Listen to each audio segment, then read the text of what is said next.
News when you want it with Bloomberg News Now. I'm Nathan Hager. And I'm Karen Moskow. Karen, we'll have details on the latest intelligence reports on the weekend U.S. airstrikes on Iran in a moment. But we begin with the race for New York City mayor. Zohran Mamdani has declared victory in the Democratic primary. And we get the very latest with Bloomberg's Lisa Mateo in Manhattan. Lisa. Nathan, it was an incredible showing for the 33-year-old Queens lawmaker who was virtually an unknown before rising in the polls against a crowded 11-candidate field. Last night, former Governor Andrew Cuomo, who pitched himself as a seasoned moderate, conceded to his upstart rival. Tonight was not our night.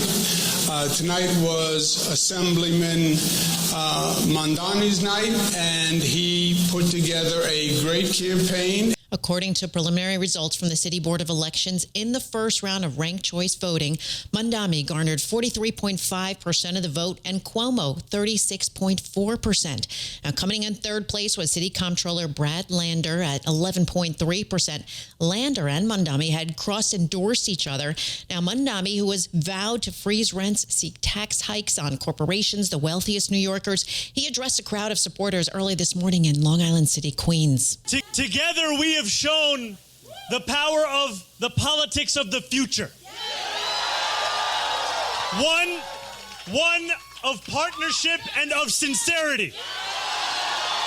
But the result is not official. Under the city's ranked choice system, a candidate is declared the winner after receiving more than 50% of the votes. And the final result will not be determined until July 1st. And that's when voters' backup choices are scheduled to be tabulated. And Cuomo, well, he's not out of the race just yet. He's telling the New York Times that he was still considering whether to run in the November election on an independent line.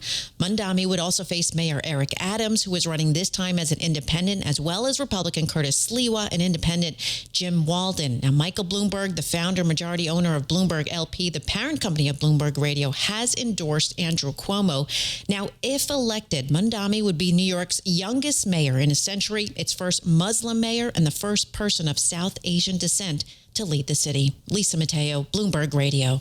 All right, Karen, let's turn now to geopolitics and the latest from the Middle East. A classified report from the Pentagon's intelligence arm is raising questions about the extent of the damage from the U.S. bunker buster campaign on Iran's nuclear enrichment facilities. We get the details from Bloomberg's Jumana Bersecci in Dubai. President Trump had claimed that they had totally obliterated some of those nuclear sites that they hit at over the weekend. But this latest report put out by the Pentagon itself, the Defense Intelligence Agency, suggesting that the blows didn't actually manage to administer the fatal blow that Trump had characterized.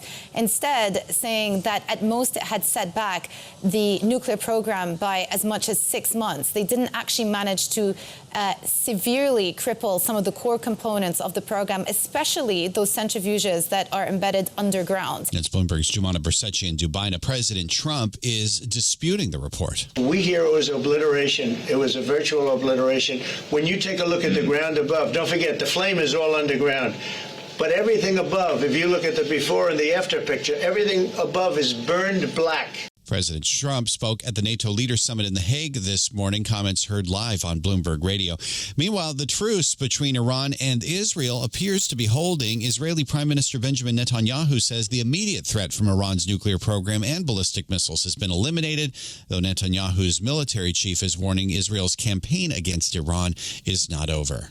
And that's news when you want it with Bloomberg News Now. I'm Karen Moskow. I'm Nathan Hager, and this is Bloomberg.